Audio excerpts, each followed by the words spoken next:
Are we ready, guys? Full start. පඩිනුව වේගවත්ම 2020 කඩුළු 150 වාර්තාවල තියන්න සමත් වුණා. ඒ වගේම තරගී වීරයා වැඩිම වාර ගණනක් තරගාවලී වීරයා වැඩිම වාර ගණනක් දිනාගත්ත ලයිස්ට් දෙවෙනි තැනට ආවා. ලංකාවෙන් දෙවෙනි තැනට ආවා. මොකද හිතෙන්නේ මේ පර්ෆෝමන්සස් ගැන? ඔව් ඇත්තටම ගොඩක් සතුටුයි. මුලින්ම කියන්න ඕන මට මගේ රට නියෝජනය කරලා මට ඒ දේ අචීව් කරන්න පුළුවන් වුණ එක ගැන ඇත්තටම ක්‍රීඩකයෙක් විදියට ගොඩක් සතුටුයි. ඉතින් ඔව් රෙකෝඩ්ස් තිබ්බ. හැබැයි රට වෙනුවෙන් මම හිතනවා මට තව තරඟ දිනවන්න පුළුවන් කියලා. ඉතින් මම ඒක ඉස්සරහටත් රට වෙනුවෙන් උපරිමයෙන් කරන්න බලාපොරොත්තු වෙනවා. Yes. මනින් මේ ජයග්‍රහණීය කණ්ඩායමට කොහොමද දැන් මේක වලගන්න මොකද අපි දැන් දිගටම අපිට පාකිස්තාන් ගිල්ලත් අරුණා ට්‍රයි සීරීස් වල දිගටම ඉතින් මේ ෆස්ට් මැච් එක කරනවා. මේ ජයග්‍රහණය කොහොමද කණ්ඩායමට එන්නේ?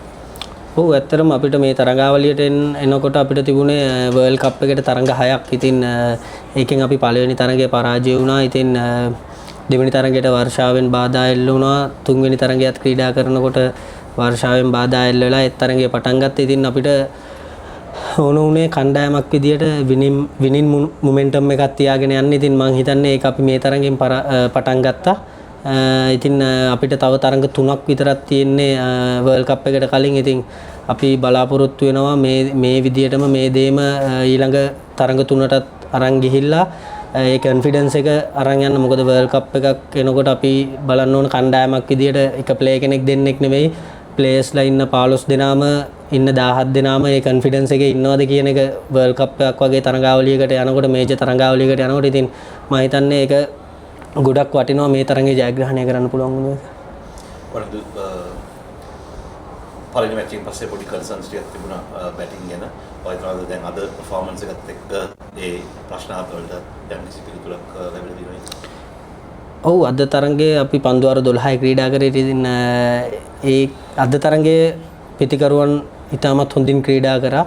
ඉතින් එක තරඟයක් අපි එහෙම ක්‍රීඩා කරා කියලා අපි ඕවර් කොන්ෆිඩන්ස් ගන්නෙත් නැහැ. අපි බලන්නේ කණ්ඩායමක් විදියට ඒක කන්සිස්ටන්ට් කරන්න කොහොමද කියන. මොකද අපි පිළිගන්න ඕන අපි පහුගිය තරඟාවලි කීපෙම අපි පහුගිය කාල සීමාවෙම අපි කන්සිස්ටන්ට් නැතිකම පෙනුණා.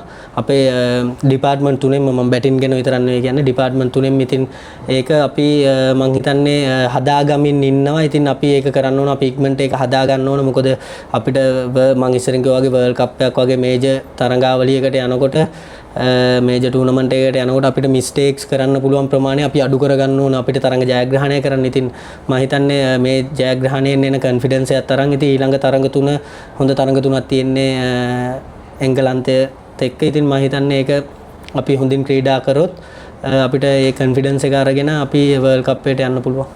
ඔයතරද කණ්ඩායමට අවස්ථාවක් තියෙනවා කියලා ලෝක උසාවි සෙමි ෆයිනල් එකට යන්න.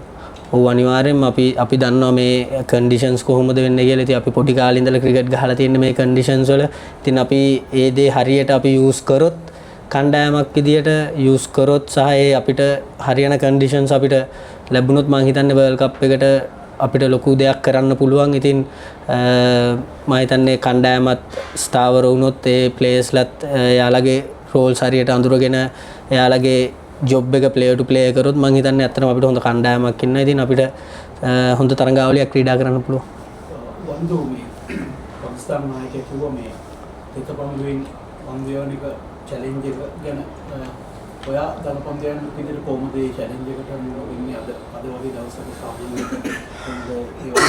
ඒ වගේ තත්ත්වයකදී මොන වගේ දේවල් කරන්නේ? ඔව් ඒක ඇත්තටම අමාරුයි. මොකද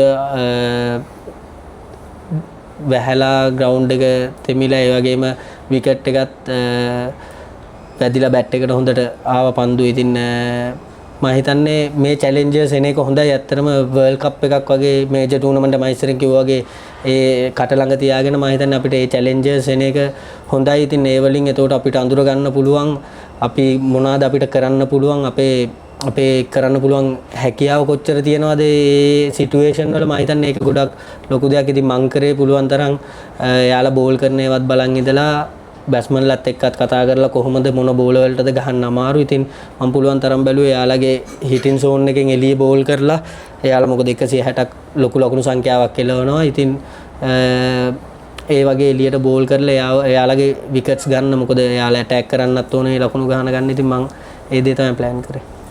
වනිදෝ මේ බෝලිං කෝච් විදිහට ලසිත් මාලික්ගේ කාර්යභාරය අපි දැක්කා ගොඩක් ෆීල්ඩ් එකටත් ඇවිල්ලා උපදෙස් දෙනවා කොහොමද එයා අලුතින් ගොඩක් ටැක්ටික්ස් දන්න කෙනෙක් T20 ගේම් එකේ එයාගේ කොහොමද කන්ට්‍රිබියුෂන් එක.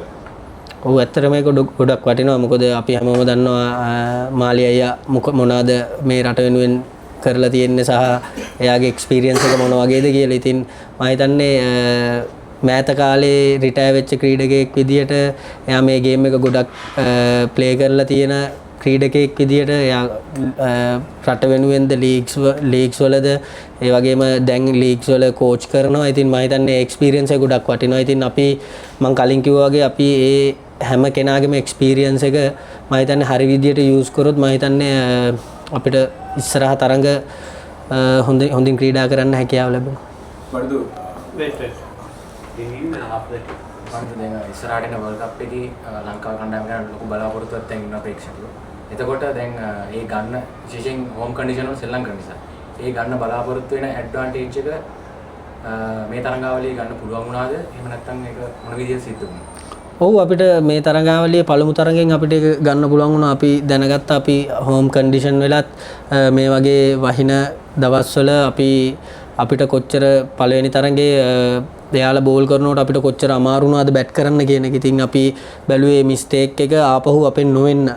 ඒක තමයි හොඳ ටීම් එකක තියෙන ලක්ෂණ. මම හිතන්නේ එකම මිස්ටේක් එක දිගටම කරනවට වැඩිය එක තරඟයක් එහෙම වුණාම මොකද අපි දැක්ක ඊට පස්සේ එයාලා බැට් කරනකොට ඒ විකට් එකම එයාලගේ බැට් එකට බෝලේ හොඳින් ආවා. ඉතින් මම කියන්නේ ඒ වගේ ඒ සිටුේෂන් වල ඒ අපි ප්ලේ කරන නිසා තමයි අපිට ඒක ගොඩක් වටින්නේ. මොකද අපිට වර්ල්ඩ් කප් එකක් එනවා අපි දන්නේ නැහැ කන්ඩිෂන් මොන වගේ වෙයිද කියලා.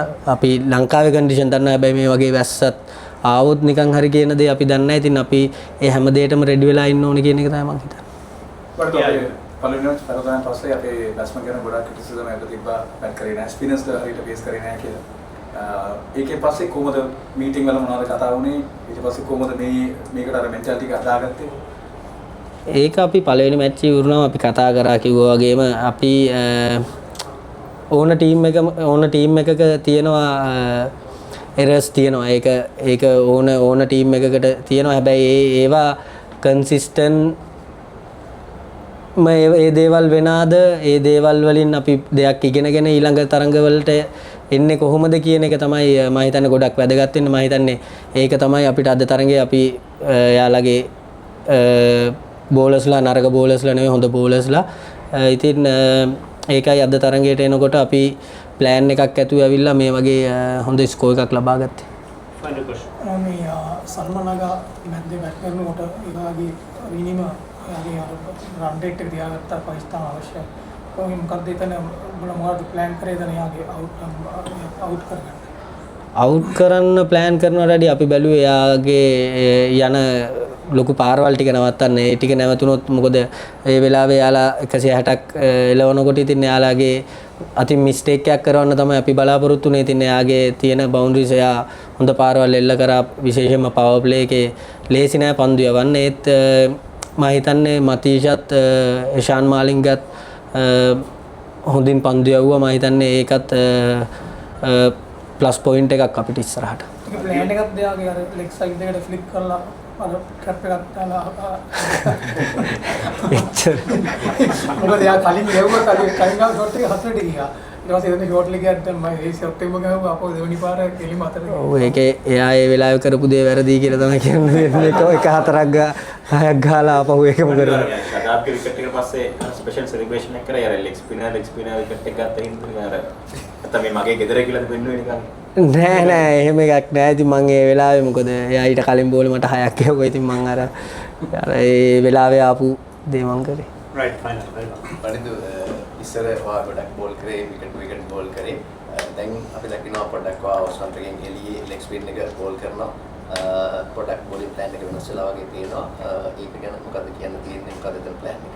එහෙම නෑ. ඇත්තටම මම මේ මට සතුටුයි. මම දන්නවා මට එළියට බෝල් කරන්න පුළුවන් කියලා. මොකද මම වැඩිපුර පහුගිය කාලෙම එහෙම බෝල් කරලා නෑ. ඉතින් අද මම බෝල් කරා. මීට කලින් තරඟවලත් මම ඒක try කරා. මොකද ඉස්සරහට බලාපොරොත්තු වෙනවා. මොකද මේ ලේසි නෑ මේ ක්‍රිකට් එකේ එකම විදියට බෝල් කරන්න. ඉතින් ඒකත් මම බැලුවේ ඒකත් ඉම්ප්‍රූව් කරගෙන යන්න ඉස්සරහට යනකොට. ඒක මොකද සමහර වෙලාවට ටීම් එකේ කම්බිනේෂන් උයි ඒ සිටුේෂන් එක මට ඒ දේ කරන්න වෙයි කියලා.